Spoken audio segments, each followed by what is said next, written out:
আসসালামু আলাইকুম রহমতুল্লাহি ওয়া বারাকাতুহু। আচ্ছা, নবী সাল্লাল্লাহু আলাইহি ওয়াসাল্লাম যদি একই মাসে জন্ম হয়, একই মাসে মৃত্যু হয়, তাহলে নবী সাল্লাল্লাহু আলাইহি ওয়াসাল্লামের জন্মটা খুশির ব্যাপার, ঈদের ব্যাপার, ঠিক আছে, ভালো কথা। নবী সাল্লাল্লাহু আলাইহি ওয়াসাল্লামের মৃত্যুটাও কি খুশির ব্যাপার?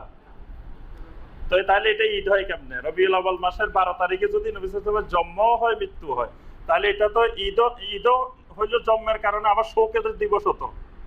নবী সাল্লাল্লাহু আলাইহি ওয়াসাল্লাম মারা গেছেন, এটা তো শোকের ব্যাপার। তো তাহলে এটা ঈদ হয় কেমনে? এটা হবে শোক দিবস আর আনন্দের দিবস, দুইটা মিলে হবে। কিন্তু আমরা দেখি ঈদ পালন হয় কিন্তু শোক হয় না। তাহলে বোঝা যায় নবী সাল্লাল্লাহু আলাইহি ওয়াসাল্লামের মারা যাওয়াতেও আমরা খুশি। কি বলেন? নবী সাল্লাল্লাহু আলাইহি ওয়াসাল্লাম জীবিত থাকলে হয়তো আরো শরীয়তের বিধিবিধান বেশি আসতো। নবী সাল্লাল্লাহু আলাইহি ওয়াসাল্লাম চলে গেছেন, এজন্য আমরা খুশি হয়েছি, এজন্য আমরা সেদিন ঈদ পালন করতেছি। তাহলে নবী সাল্লাল্লাহু আলাইহি ওয়াসাল্লামের জন্মকেন্দ্রিক যে অনুষ্ঠান ঈদ, খুশি হওয়া, এটাকে বলা হয় ঈদে মিলাদুন নবী সাল্লাল্লাহু আলাইহি ওয়াসাল্লাম। আচ্ছা, এখানে আমরা একটা কথা বলে রাখি, ঈদে মিলাদ, এই রবিউল আউয়ালের 12 তারিখ আসলে বিভিন্ন মিডিয়াতে বিভিন্ন জায়গায় দেখবেন একটা আয়াত তেলাওয়াত করা হয়, এবং সবাই বলেন যে এই আয়াতে আল্লাহ পাক ঈদে মিলাদুন নবী পালন করতে বলছেন। সেটা হলো সূরা ইউনূসের 57 এবং 58 নম্বর আয়াত। আল্লাহ পাক বলছেন, ইয়া আইয়ুহান নাস কাদ জাআতকুম মাউইযাতুম মির রাব্বিকুম ওয়া শিফাউল লিমা ফিস সুদুর ওয়া হুদান ওয়া রাহমাতুল লিল মুমিনিন কুল বিফাদলিল্লাহি ওয়া বিরাহমাতিহি ফাবিযালিকা ফালইফরাহু। আল্লাহ পাক দুনিয়ার মানুষদেরকে লক্ষ্য করে বলতেছেন, ইয়া আইয়ুহান নাস, হে দুনিয়ার মানুষ, কাদ জাআতকুম মাউইযাতুম মির রাব্বিকুম, তোমাদের রবের পক্ষ থেকে তোমাদের কাছে একটি উপদেশ বাণী এসেছে, মাওয়াজা এসেছে। এই মাওয়াজাটা কি?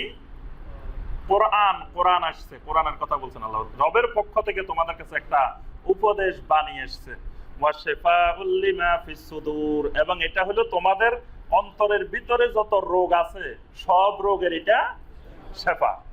ওয়া হুদান, এবং এটা তোমাদেরকে হেদায়েতের রাস্তা দেখাবে। ওয়া রাহমাতুল লিল মুমিনিন, মুমিনদের জন্য এটা রহমত স্বরূপ। সুবহানাল্লাহ। এখানে কিসের কথা বলা হয়েছে? কোরআন। কোরআন তোমাদের জন্য মাওয়াইজা, কোরআন তোমাদের অন্তরের রোগের শিফা, তোমাদের জন্য হেদায়েত, তোমাদের জন্য রহমত।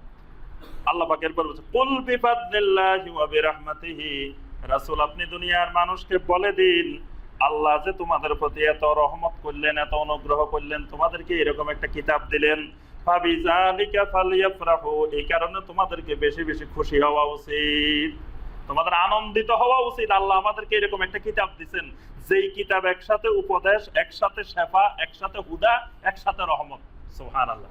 এখানে বলা হয়েছে কোরআনের কথা, এখানে কিন্তু নবী সাল্লাল্লাহু আলাইহি ওয়াসাল্লাম আসছে, এই জন্য তোমরা সবাই আনন্দে নাচতে থাকো, খুশি হও, এই কথা কিন্তু এখানে আল্লাহ পাক, এবং পৃথিবীর কোন তাফসিরে এই আয়াত দিয়ে বোঝানো হয় না যে নবী সাল্লাল্লাহু আলাইহি ওয়াসাল্লামের জন্মের কারণে খুশি হতে হবে, এই কথা কিন্তু বোঝানো।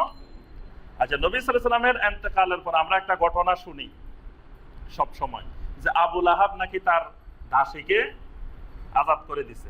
এই ওয়াজ শুনেন না আপনারা, যে আবু লাহাব তার দাসী সুহাইবাকে আযাদ করে দিছে, এবং এই আঙ্গুলটা দিয়ে নাকি আযাদ করে দিছে। দেওয়ার কারণে প্রতি সোমবারে আবু লাহাবের নাকি এখান দিয়ে আল্লাহর রহমত আসে, এজন্য আবু লাহাবের আযাব নাকি প্রতি সোমবারে কমে যায়।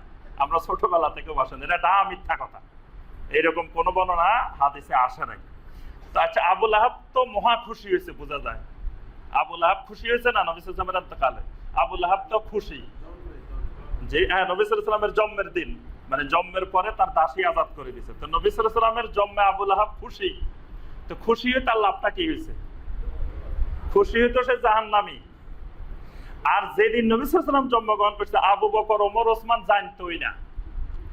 আবু বকর, ওমর, ওসমান, আলী, যে নবী সাল্লাল্লাহু আলাইহি ওয়াসাল্লাম 571 বা 70 হিজরিতে যেদিন জন্ম হয়েছে, সেদিন তো আবু বকরের জন্মই হয় নাই। আবু বকর কিন্তু নবী সাল্লাল্লাহু আলাইহি ওয়াসাল্লামের 2 বছরের ছোট, ওমর ইবনে খাত্তাব রাদিয়াল্লাহু তাআলা ছোট, ওসমান রাদিয়াল্লাহু তাআলা ছোট, আলী রাদিয়াল্লাহু তাআলা তো আরো ছোট। এরা তো নবী সাল্লাল্লাহু আলাইহি ওয়াসাল্লামের জন্মের দিন খবরে ছিল না, অথচ এরা হয়ে গেছে জান্নাতের সুসংবাদ প্রাপ্ত সাহাবী। আর যেই বেটা ওই দিন খুশি হয়েছে, ওই বেটা হয়েছে কি? জাহান্নামী।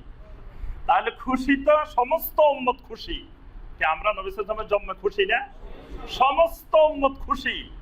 এখন আপনি একটা ছেলেকে, আপনার ছেলেকে ভালোবাসেন, মেয়েকে ভালোবাসেন, আপনি ছেলে মেয়ের বার্থডে পালন করলেন না, তাই বলে কি আপনি ছেলে মেয়েকে ভালোবাসেন না? আমাদের সমাজে কেউ কেউ বলতে থাকে যারা নবী সাল্লাল্লাহু আলাইহি ওয়াসাল্লামের বার্থডে পালন করে না এরা নবীকে মহব্বত করে না। তো বার্থডে পালন করাটা কি নবীর মহব্বতের প্রমাণ? যেহেতু এই বার্থডে সাহাবায়ে কেরাম করেন নাই, তাবেঈনে কেরাম করেন নাই, তাবেঈনে কেরাম করেন নাই, যুগে যুগে সালফে সালেহিন করেন নাই, এই জন্য এটা করা না করার মধ্যে নবী সাল্লাল্লাহু আলাইহি ওয়াসাল্লামের মহব্বতের দলিল না।